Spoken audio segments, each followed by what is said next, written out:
시간에는 솔로몬의 기도라고 하는 제목으로 함께 말씀을 나누도록 하겠습니다. 여러분, 우리가 기도라고 할 때 자주 언급되어지는 사람 가운데 한 명으로 조지 뮬러라고 하는 목사님이 있습니다.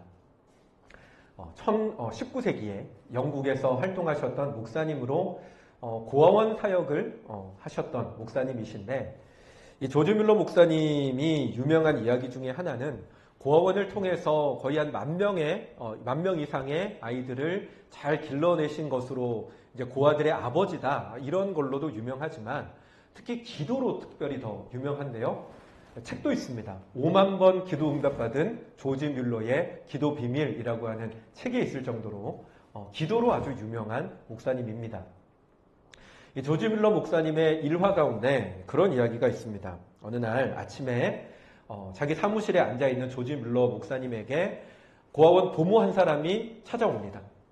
당혹스러운 표정으로 조지 뮬러를 찾아온 그 보모가 하는 말이, 목사님, 지금 아이들을 먹일 음식이 다 떨어졌습니다. 당장 이 아침부터 하나님, 우리 애들 쫄쫄 굶어야 합니다. 어떡해요? 라고 하며 울상을 지으며 이야기를 합니다. 자, 조지 뮬러 목사님 그렇게 얘기를 합니다. 우리 걱정하지 말고 하나님께서 어떻게 하시는지 봅시다 라고 얘기를 하고는 그 부모에게 아이들을 다 식당에 모아달라고 부탁을 합니다.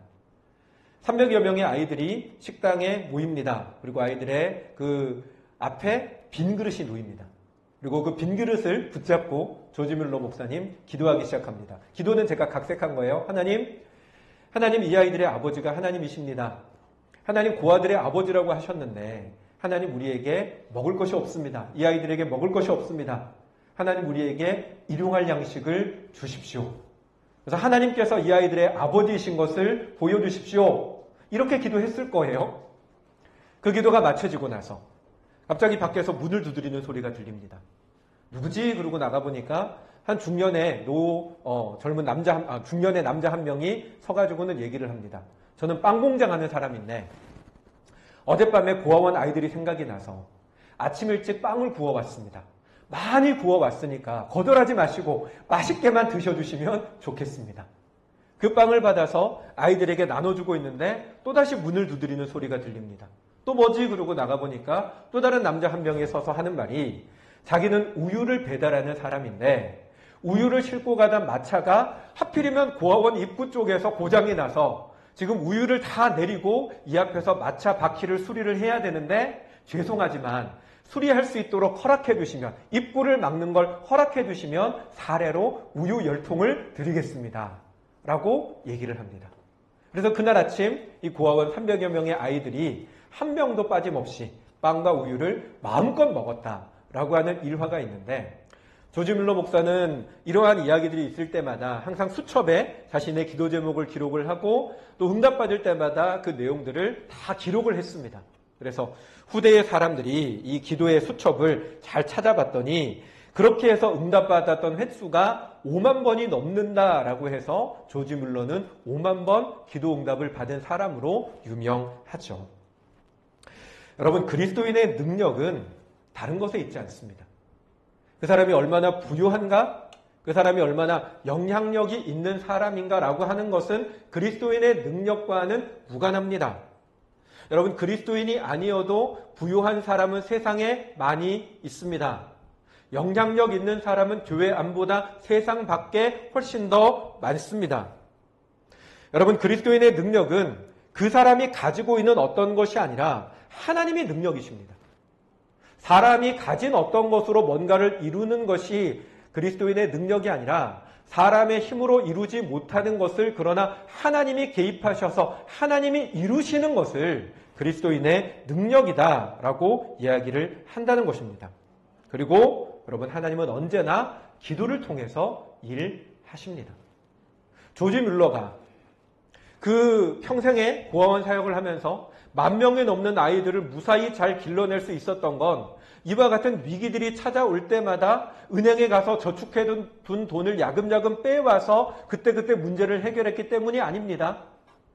문제가 생길 때마다 자신의 영향력을 가지고 부유한 사람들에게 기부를 받아서 아이들을 돌봤던 것이 아닙니다. 조지 뮬러가 한 것은 오직 하나, 하나님 앞에 기도하는 것뿐이었고, 그러나 그가 기도할 때 하나님께서 역사하셨기에 그는 그 수많은 고아들을 그렇게 잘 길러낼 수가 있었다라고 하는 것입니다. 그래서 여러분 그리스도인으로 사는 것이 참 놀라운 것입니다. 흥미진진하고 신비로운 것입니다. 그 사람 하나하나는 너무나 작고 보잘것없을지 몰라도 그러나 그가 기도할 때 하나님께서 일하시기 때문입니다.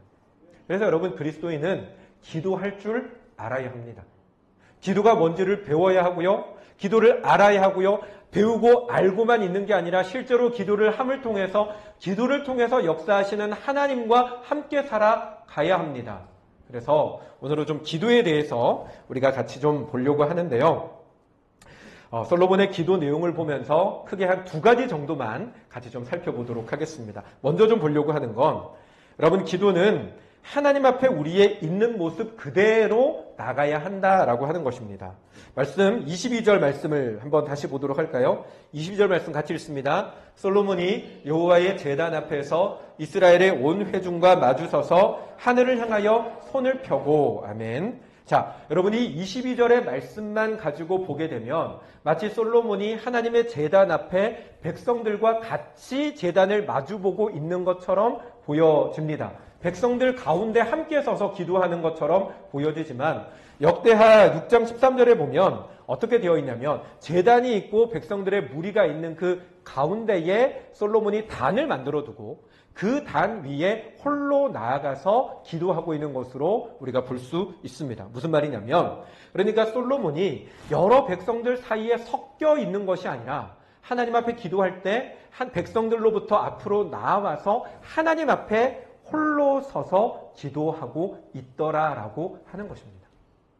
여러분 기도는 언제나 하나님 앞에 1대1로 나아가는 것이어야 합니다. 이 말은 내 모습 그대로 내 민낯 그대로 하나님 앞에 나아가야 한다라고 하는 말입니다.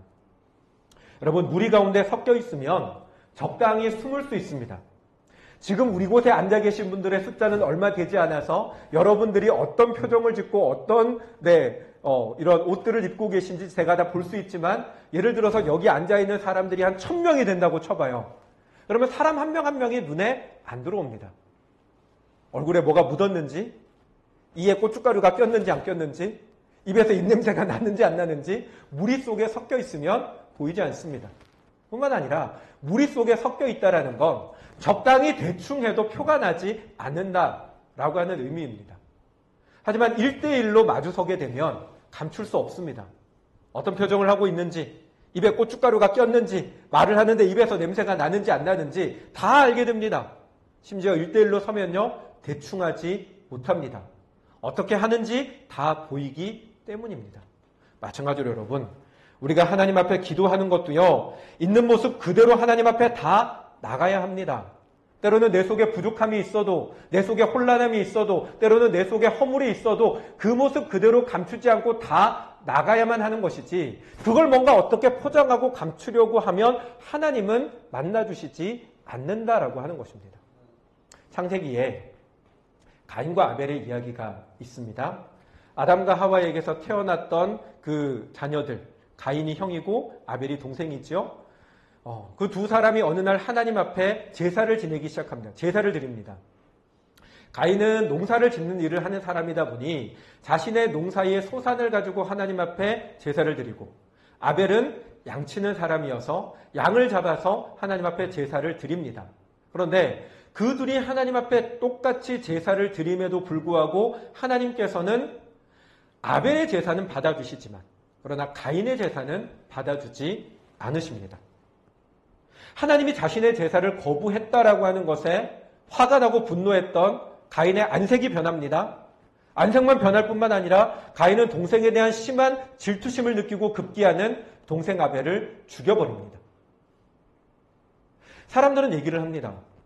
하나님께서 가인의 제사를 받아주셨다면 그러면 가인이 동생을 죽이는 짓까지는 벌이지 않았지 않겠습니까? 하나님이 가인과 아벨을 차별하셨기 때문에 가인이 죄를 지은 것이 아닙니까? 라고 얘기하며 하나님께 탓이 있다라고 이야기를 합니다만은, 그러나 아닙니다, 여러분. 하나님께서 가인의 제사를 받지 않으신 이유는 가인의 죄 때문이었습니다. 가인의 안색이 변했을 때 하나님께서 가인에게 말씀하십니다. 내가 선을 행하면 어찌하여 낯을 들지 못하겠느냐? 선을 행하지 아니하면 죄가 문에 엎드려 있느니라. 죄가 너를 원하나 너는 죄를 다스릴지니라 라고 말씀하십니다. 여러분, 이 말씀의 의미는요, 하나님이 가인의 제사를 받지 않으신 이유는 가인에게 죄가 있는데 가인이 그 죄를 감췄다는 것입니다. 여러분, 이게 원래는 없는 내용인데 잠시 설명을 드리면, 여러분, 가인은 자신의 소나무를 가지고 하나님 앞에 제사를 드렸고 아벨은 양을 잡아가지고 제사를 드렸는데, 왜 하나님께서 아벨의 제사를 죄에 받아주셨나? 죄의 문제와 연관을 지어서 어떻게 설명을 하냐면, 여러분, 양을 잡아서 하나님 앞에 제사를 지냈다라는 것은 곧 구약에 나오는 희생 제사를 의미합니다. 그러니까 각자가 자기가 가진, 자기가 수고한 것을 가지고 제물을 드렸다라는 개념이 아니라, 아벨은 하나님 앞에 그 양의 희생을 통해서 자신의 죄를 고백하고 죄를 씻음받고 나아갔기 때문에 하나님이 받아주신 거고, 아벨도 그것을 인정했다라면, 그 사실을 순종을 했다라면 동생의 양을 받아서 그 양을 잡아서 하나님 앞에 제사를 지내는 것이 맞는 것인데, 그것을 하지 않고 자신의 생각대로 자신의 소산을 가지고 나갔기 때문에 하나님께서 제사를 받아주지 않으셨다라고 하는 거죠. 결국 이 모든 것들을 종합하면 어떤 의미냐? 가인은 자신의 죄인된 모습을 알고 있음에도 불구하고 그걸 가장하고 숨기고 그냥 자기가 하고 싶은 대로 하나님 앞에 나아갔기 때문에 하나님께서 그의 제사를 받아주지 않으셨다라고 하는 것입니다. 여러분, 하나님께서 원하시는 제사는요, 있는 모습 그대로 나아가는 제사입니다. 다르게 말하면 하나님이 원하시는 기도는 있는 모습 그대로 나아가는 기도라고 하는 것입니다. 여러분, 내가 죄가 있다면 여러분, 그걸 아닌 척 포장하지 않고 솔직하게 죄를 고백하며 나아가는 기도를 하나님은 원하십니다. 여러분, 많은 신앙의 선배들이 기도에 대해서 가르칠 때 항상 중요하게 가르치는 것이 바로 회개 기도입니다. 왜냐하면 그리스도인도 여전히 범죄하기 때문입니다. 여러분, 그리스도인이 된다라고 하는 건 죄를 전혀 안 짓는 존재가 된다거나 죄를 지어도 문제가 없는 사람이 된다라고 하는 것이 아닙니다. 그리스도인이 된다라고 하는 건 하나님께서 그럼에도 불구하고 우리를 자녀로 받아주셨다라고 하는 걸 말합니다. 여전히 죄인이지만 하나님께서 그리스도의 피를 대가로 해서 우리를 사셨고 너는 내 아들이다, 너는 내 딸이다라고 불러주셨다는 것입니다. 이걸 신학적인 용어로 칭의라고 이야기를 하는데요. 하나님이 의롭다, 너는 내 아들, 내 딸, 내 새끼다라고 선포하셨다라는 의미입니다. 그리고 하나님께서 선포하신 것이기 때문에 뿐만 아니라 하나님이 그냥 말로만 선포한 것이 아니라 하나님의 아들 독생자 예수 그리스도의 피를 대가로 주고 하나님의 아들, 딸로 우리를 받아주시고 선포하신 것이기 때문에, 그렇기 때문에 우리의 구원은 이후로 절대로 취소되지 않습니다. 그 사람이 과거에 지었던 죄, 현재도 짓고 있는 죄, 앞으로도 여전히 죄를 짓겠지만 하나님께서 너는 내 아들이야, 딸이라고 이미 인정하시고 선포하셨기 때문에 미래의 죄를 짓지만 그 죄가 그 사람의 구원을 취소시키지 못한다라고 하는 것입니다. 이게 여러분 칭의라는 말의 의미입니다. 다만 의롭다고 불러주신 것뿐이지 우리의 본성이 바뀐 건 아니기 때문에 그리스도인이라도 여전히 범죄합니다. 여전히 하나님의 뜻과 무관하게 내 생각대로 내 고집대로 살아가는 순간들이 찾아오고 그거에 나도 모르게 끌려가서 져서 내 마음대로 살아가는 순간들이 있습니다. 그리고 그런 죄들은 우리의 구원을 취소하지는 못하지만 그러나 하나님과 우리하고의 거리를 자꾸만 멀어지게 만듭니다. 여러분, 하나님의 자녀가 되면 그냥 자녀로서의 신분만 가지고 있을 것이 아니라 자녀와 아버지와 자녀는 가까워져야 됩니다. 하나님께 점점 더 가까워져야 하고, 그래서 우리의 모습이 예수님께서, 하나님과 가장 가까우신 예수 그리스도께서 하나님의 모습을 그대로 보여주시는 것처럼 우리도 예수님을 닮아 예수님의 모습이 우리 가운데 나타나야 되는데, 그게 여러분 이 신학적인 용어로 성화되어져 가는 것입니다. 하나님 우리를 의롭다라고 칭해 주시고 칭함을 받았으면 그 이후로는 우리가 평생의 삶을 살아가며 날마다 하나님께로 조금씩 가까워져 가고 그리스도를 닮아가는 모습으로 조금씩 성화되어져 가야 되는데, 문제는 우리 속에 여전히 남아있는 이 죄성이 하나님과 우리 사이에 자꾸만 거리를 띄워놓는다는 것입니다. 멀어지게 한다는 것입니다. 그리스도를 닮아가야 되는데 죄가 우리 속에 계속해서 쌓여지면 닮아가는 것이 아니라 내 모습이 점점 더 나타나게 되더라라고 하는 것입니다. 그래서 그리스도인도 회개가 필요합니다. 특히나 하나님께 나아가는 기도의 자리에서, 예배의 자리에서 먼저 회개 기도를 하는 것, 그것이 여러분 기도의 문을 열고 예배의 문을 여는데 무엇보다 중요한 것입니다. 그래서 여러분, 예수님도 주기도문을 가르쳐 주시면서 우리가 우리에게 죄 지은 자를 사하여 준 것 같이 우리의 죄를 사하여 주십시오 라고 하는 기도를 하도록 가르쳐 주신 것이고, 예수님께서 제자들의 발을 씻기실 때 예수님께서 뭐라고 하십니까? 베드로의 발을 씻겨주려고 하실 때 베드로가 주님, 제 발을 씻으실 수 없습니다. 절대로 못 씻습니다 라고 하니까 내가 네 발을 안 씻어주면 너는 나와 무관하다, 상관없다 라고 하십니다. 그럴 때 베드로가 뭐라고 합니까? 그러면 주님, 발만 아니라 손도 씻고 머리도 씻어주십시오 라고 들이밉니다. 그때 주님 말씀하시죠. 이미 목욕한 자는 다시 씻을 필요는 없다. 너희는 나로 인해서 이미 목욕했다, 깨끗하게 씻겼다. 그러나 발은 씻어야 한다라고 주님 말씀하셨습니다. 무슨 의미입니까? 믿는 그리스도인도 목욕한 것처럼 깨끗하여지지만, 그러나 매일매일 발을 씻어야 하는 것처럼 우리가 저지르는 죄에 대하여서는 늘 주님의 피를 의지하여 씻는 것이 필요하다라고 하는 것입니다. 여러분, 기도는요, 그렇게 하나님 앞에 나가야 합니다. 나의 죄를 감추지 않고 솔직한 모습 그대로, 내 민낯 그대로 하나님 앞에 나가야 하는 것입니다. 근데 여러분, 하나님 앞에 이렇게 민낯 그대로 나아가는 건 죄의 문제만이 아니라 다른 모든 것도 마찬가지입니다. 여러분, 우리는 하나님 앞에 우리의 있는 모습 그대로 나아가야 합니다.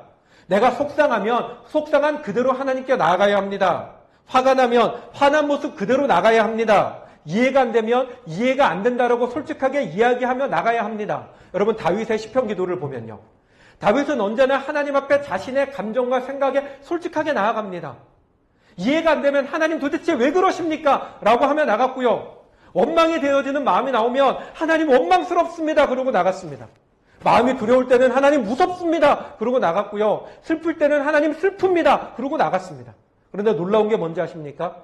시편의 기도들을 가만히 살펴보면 처음에는 분명히 슬픔으로, 두려움으로, 원망과 도저히 납득되지 않은 혼란 가운데 나아가는데, 다윗의 시편의 기도가 계속해서 진행되다 보면 어느 순간 슬픔이 변해서 기쁨이 되고요, 두려움이 변해서 담대함이 되고요, 혼란함이 변해서 하나님을 향한 확고한 믿음으로 바뀌어져 있는 것을 보게 됩니다. 왜 그렇습니까? 하나님께 나의 감정과 생각을 솔직하게 있는 그대로 나아갔을 때 하나님께서 그 순간에 나의 마음과 생각을 바꿔주시더라는 겁니다. 두려움을 하나님이 만지셔서 담대함으로 바꾸시고, 슬픔을 만지셔서 기쁨으로 바꾸시고, 원망을 바꾸셔서 믿음으로 바꿔주시기 때문이라는 것입니다. 그래서 여러분, 기도는 나의 죄 문제뿐만 아니라 여러분의 감정도, 하나님, 내가 지금 너무 열이 받아가지고 기도는 해야겠는데 기도가 안 나옵니다. 하나님, 내가 그 인간이 미워가지고 치가 떨립니다. 솔직하게 내 마음과 감정을 그대로 가지고 나아가는 것입니다. 하나님, 나에게 이렇게 행하시는 것이 도저히 납득이 안 됩니다. 하나님, 살아계신데 어떻게 나에게 이러십니까? 괜찮습니다. 하나님이 원하시는 게 그런 기도라고 하는 거예요. 그렇게 하나님 앞에 나아갈 때 그때 여러분 하나님이 만져주십니다. 여러분, 사람들은 그런 생각을 합니다. 하나님이 사람의 마음 가운데 나쁜 생각이 안 들도록 그런 생각을 제거해버리시면 그러면 모든 사람들이 다 착하고 선하게 살 수 있지 않냐고. 마치 강아지 키우는데 아파트에서 강아지 키울 때 그런 거 하잖아요. 왜? 짖는 소리 때문에 그 소리 안 나게 하려고 성대 제거하는 수술. 강아지 집에서 키우는데 시끄럽기 때문에 성대를 제거하면 편할지 모르지만 여러분, 그건 잔인한 것이죠. 여러분, 사람들이 하나님 앞에 하나님이 사람에게 죄 지을 수 있는 생각을 없애버리시면 되는 것 아닙니까? 라고 얘기하는 건 하나님이 우리에게 잔인한 분이 되라는 얘기입니다. 근데 여러분, 하나님은 잔인하지 않습니다.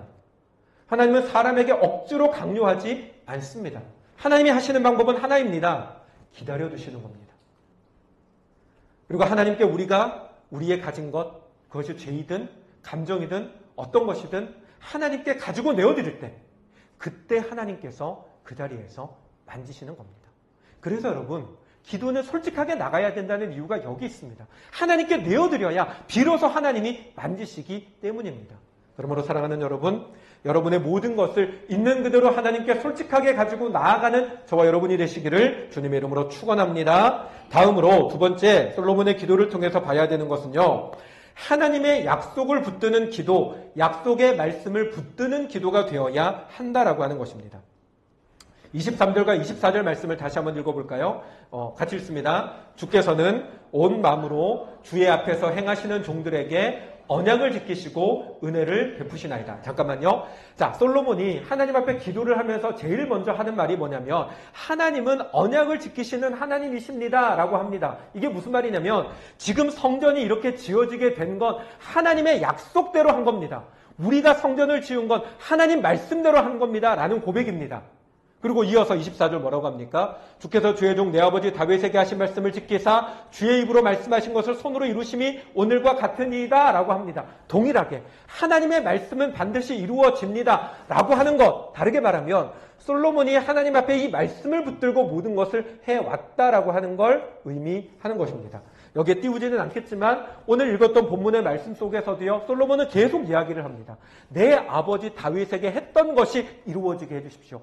말씀하신 대로 성전을 지으셨으니까, 성전을 짓게 하셨으니까 이제는 우리에게 하나님 다윗에게 말씀하셨던 대로 우리에게 이루어지게 해주십시오라고 하는 다윗에게 하셨던 그 약속을 붙들고 기도를 하고 있더라라고 하는 것입니다. 보통 부모가 자녀를 컨트롤 하잖아요. 부모가 자녀를 컨트롤하지 자녀가 부모를 컨트롤하는 일은 거의 없습니다. 그럼에도 불구하고 어떤 경우에는 자녀가 부모에게 꼼짝도 못하는 때가 있는데요. 그 중에 하나가 뭐냐면 약속을 걸고 넘어질 때입니다. 오늘 제가 이 얘기할 거라고 딸에게 얘기했으니까 말을 할 건데요. 저는 저희 아이들에게 좋은 걸 사줘본 적이 없어요. 항상 이게 참 한편으로 미안한 거긴 한데 늘 남이 입던 옷 이렇게 물려서 입게 하고 뭐를 사더라도 항상 이렇게 저렴한 것만 사주다가 이 녀석이 이제 대학에 들어가게 돼서 휴대폰을 사주겠다라고 약속을 했습니다. 근데 처음에 약속은 역시 마찬가지로 아주 높은 가격은 아니고 중간대 사주기로 약속을 했는데 이게 진행을 하다 보니까 자꾸자꾸 올라가는 거예요.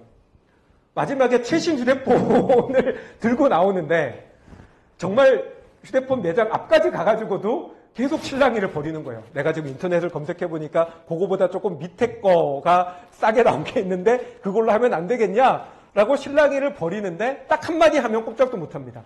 약속했잖아요. 좋은 거, 제일 좋은 거 사주기로 약속했잖아요. 나한테 그랬잖아요. 그 말 한마디에 더 이상 하고 싶은 말이 이만큼 올라오지만 꾹 다물고 결국 최신 폰을 사줬습니다. 그러더라고요. 자기 너무 좋다고. 그렇다는 거예요. 여러분, 부모가 자식에게 꼼짝 못할 때는 약속 걸고 넘어질 때입니다. 약속하셨잖아요. 휴일날 마냥 집에서 쉬고 싶어도 아빠 놀이동산 가기로 약속했잖아. 그러면 꼼짝 못합니다. 일어나서 가야 됩니다. 부모의 약속이란, 자식을 향한 부모의 약속이란 그와 같다라고 하는 것입니다. 내가 한 약속은요, 안 지킬 수 없는 절대적인 구속력을 가집니다. 이건 여러분 하나님도 마찬가지입니다. 자녀된 우리가 하나님께 간구할 수 있는 가장 강력한 힘은 하나님의 약속의 말씀을 붙들고 기도할 때입니다. 하나님의 말씀을 붙들고 기도할 때입니다. 여러분, 우리가 그 말씀을 붙들고 기도하는 거는요, 하나님 당연히 우리의 기도 들어주시지만 부모가 자식에게 하는 것처럼 하나님 약속을 붙들면 하나님 들어주실 수밖에 없는 강력한 어떤 것이 있기 때문이기도 하지만 또 다른 이유 중에 하나는 그게 하나님이 사실은 원하시는 기도이기 때문에 그렇다는 것입니다. 여러분, 왜 하나님 우리가 말씀을 붙들고 기도하는 걸 하나님이 원하시냐면 말씀을 붙든다라고 하는 건 내가 기도할 때마다 그 말씀에 나를 비춰보게 되기 때문에 그렇습니다. 여러분, 기도는요, 나의 바람을 하나님 앞에 아뢰는 것입니다. 그러다 보니까 그러면 안 되는 줄 알면서도 기도를 하다 보면 자꾸만 내 생각이 들어가고 내 감정이 들어갈 때가 점점 더 많아집니다. 그러니까 그런데 분명한 건 사람이 자신의 욕심에 따라서 자기의 생각에 따라서 하나님 앞에 기도하는 그 기도를 하나님은 듣지 않으시더라라고 하는 것입니다. 야고보서 4장 3절 말씀인데요. 같이 읽어볼까요? 구하여도 받지 못함은 정욕으로 쓰려고 잘못 구하기 때문이라. 다시 읽습니다. 구하여도 받지 못함은 정욕으로 쓰려고 잘못 구하기 때문이라. 아멘. 여러분, 여기서 야고보가 사람이 자기의 정욕을 위해서 구하는 기도는 하나님이 듣지 않으신다라고 얘기를 하는데, 잘 봐야 되는 게 이 정욕이라고 하는 단어가 우리가 일상에서는 잘 안 쓰는 단어잖아요. 그리고 교회에서 사용되어질 때는 이 정욕이 뭔가 아주 부정적이고 나쁜 의미로 쓰여지다 보니까 정욕으로 구하는 기도라고 하면 아주 되게 나쁜 욕심, 아주 나쁜 거, 이런 거를 생각하는데, 원어적인 의미로 정욕이라고 하는 말의 정확한 의미는요, 내 바램을 말합니다. 내 바램. 사람의 자기 바램, 자기 생각, 자기 뜻. 그러니까 이야기를 하면 하나님 앞에 기도해도 하나님이 듣지 않으시는 이유는 네 뜻대로 기도하기 때문에 듣지 않으신다라고 하는 의미라고 하는 것입니다. 여러분, 사람은 감정의 동물이고 또 사람의 본성은 언제나 자기가 자기중심적이기 때문에 모든 걸 자기중심적으로 생각을 합니다. 새의 소리를 들을 때, 새가 하는 소리를 들을 때 사람이 뭐라고 얘기를 합니까? 저 새가 운다라고 얘기하는 사람도 있고요. 새가 노래한다라고 얘기하는 사람도 있습니다. 기분이 아주 좋은 사람은 새가 노래하는 것이지만 기분이 아주 슬픈 사람은 새가 우는 것입니다. 하지만 진실은 뭡니까? 새는 그냥 소리낼 뿐입니다. 새는 다만 소리를 내지만 그것을 바라보는 사람이 자기 감정에 따라서 저 새가 운다고 얘기도 하기도 하고 저 새가 노래하기도 한다라고 얘기를 할 뿐입니다. 무슨 말이냐? 사람이 그렇게 자기중심적이라는 것입니다. 그런데 그러다 보니까 기도를 할 때도 안 그래야지 하면서도 어느 순간 나 중심적으로 나를 위해서 내 감정에 따라서 기도할 때가 생깁니다. 근데 하나님은 그런 나 중심적인 기도, 내 감정에 따르는 기도에는 응답하지 않으시겠다는 것입니다. 왜 그런지 아십니까? 사람이 자기의 감정에 따라서 기도를 하는데 그것에 하나님이 응답을 하시면 그건 나로 하여금 더 죄짓게 만드는 것이기 때문입니다. 결국은 세상이 어지러워지기 때문입니다. 그런 얘기 들어보셨을 거예요. 어느 할머니, 할아버지, 노부부가 어느 날 천사를 만났어요. 일을 잘해가지고 천사가 이 할아버지 할머니의 소원 3가지를 들어주기로 합니다. 잘 생각하고 소원을 빌어. 할아버지 할머니가 서로 마주보고 한참 얘기를 하다가 어떤 소원을 빌까, 무슨 소원을 빌까 밤새 얘기를 하다가 새벽 무렵에 배가 너무 고파졌어요. 할아버지가 자기도 모르게 아따고 소세지 하나 먹으면 좋겠네 라고 얘기를 해버렸습니다. 그러니까 갑자기 소세지가 눈앞에 턱하니 나타났어요. 귀한 소원 가운데 하나를 고작 소세지에 빌어버린 것에 할머니가 열이 받아서 욕을 합니다. 그놈의 소세지 영감 코에나 갖다 붙어버려라. 소세지가 코에 갖다 붙어버렸어요. 두 할아버지 할머니가 울면서 이 영감 코에 붙은 소세지 좀 떨어지게 해달라고 기도를 했고 소세지가 떨어져서 그들에게 남은 건 소세지 하나밖에 없었다라고 하는 재밌는 이야기가 있습니다. 여러분, 하나님이 사람의 감정에 따라서 응답하시면 그런 일이 일어납니다. 미운 사람에 대한 원망의 감정이 입으로든 속으로든 나오게 될 때 하나님께서 그 기도를 들으시면요, 그 사람도 망하고 그걸 바랬던 나도 망합니다. 우리나라 축구 경기할 때 절대로 져서는 안 되는 나라가 있습니다. 어떤 나라입니까? 네. 전 얘기 안 했어요. 여러분이 얘기하셨어요. 그 나라랑 축구 경기를 하는데 여러분, 우리는 간혹 기도합니다. 하나님, 반드시 우리나라가 이기게 해주십시오. 근데 여러분, 하나님이 그 기도를 들으실까요? 안 들으십니다. 하나님 누구의 기도를 들으시는지 아세요? 열심히 훈련한 사람이 이기게 하십니다. 여러분, 하나님께서 만약에 우리는 대충 훈련하고 저쪽은 많이 훈련했는데 하나님께서 우리의 기도를 들으사 대충 훈련한 우리 팀이 이기게 하시면 그런 하나님은 공의로운 하나님이 아니십니다. 정의로운 하나님이 아니십니다. 이처럼 여러분, 사람이 자기의 생각에 따라서 자기 감정이나 자기 중심적으로 하는 기도는 결코 선하지 못합니다. 나에게 좋을지 몰라도 누군가에게는 악한 것이 됩니다. 그렇기 때문에 그러한 기도, 소위 말해서 정욕으로 구하는 너의 뜻에 따라서, 너의 감정에 따라서, 너의 생각에 따라서 구하는 기도는 하나님이 듣지 않으신다는 것입니다. 그래서 뭘로 기도하라는 것입니까? 말씀을 붙들고 기도하라고 하는 것입니다. 여러분, 우리가 병든 사람을 위해서 기도합니다. 아픈 사람을 위해서 기도할 때 하나님 이 영혼이 아파합니다. 하나님 고쳐주십시오. 라고 기도해도 물론 하나님 들으시지만, 그러나 하나님 야고보서의 말씀에 너희 중에 병든 자가 있느냐? 저는 교회의 장로들을 청할 것이요 그들은 가서 기름을 바르며 그를 위하여 기도할지니라. 의인의 기도는 역사하는 힘이 많으니 그가 기도하면 혹 죄를 지었을지라도 하나님께서 사하여 주시리라. 그 말씀을 붙들고 기도할 때 하나님께서 그 말씀하신 대로 반드시 이루어 주신다라고 하는 것입니다. 사랑하는 여러분, 여러분들이 기도하실 때 여러분의 마음을 가지고도 기도를 해야 되겠지만 무엇보다 하나님께 말씀을 붙들고 그 말씀을 의지하여 기도하는 저와 여러분들이 되시기 바랍니다. 우리가 말씀을 붙들고 기도할 때 하나님은 우리의 그 기도에 반드시 응답하실 뿐만 아니라 또한 그 말씀을 붙들고 기도하는 그 시간들을 통해서 저와 여러분의 믿음이 성장하고 우리가 연단되어져 하나님이 원하시는 모습으로 더 자라나게 될 줄로 믿습니다. 사랑하는 여러분, 오늘 기도에 대해서 함께 말씀을 나눴는데요. 정말로 우리 앞으로 라이트하우스 양산 더 많은 역사를 위하여서도 우리는 지금 기도가 간절히 필요한 때입니다. 여러분, 오늘 이 말씀을 기억하시고 정말로 하나님 앞에 우리의 모습 그대로 솔직하게 나아가고 무엇보다 하나님 주시는 그 약속의 말씀, 솔로몬이 오늘 다윗에게 약속하신 그 약속을 이루어 주십시오라고 하나님의 약속을 붙들고 기도한 것처럼 우리도 하나님의 그 약속을 붙들고 기도함으로 말미암아 하나님께서 우리에게 이루어 나가시는 그 놀라운 역사를 함께 누리는 저와 여러분들의 삶이 되시기를 주님의 이름으로 축원합니다. 아멘. 우리 다 같이 함께 찬양하며 기도하도록 하겠습니다.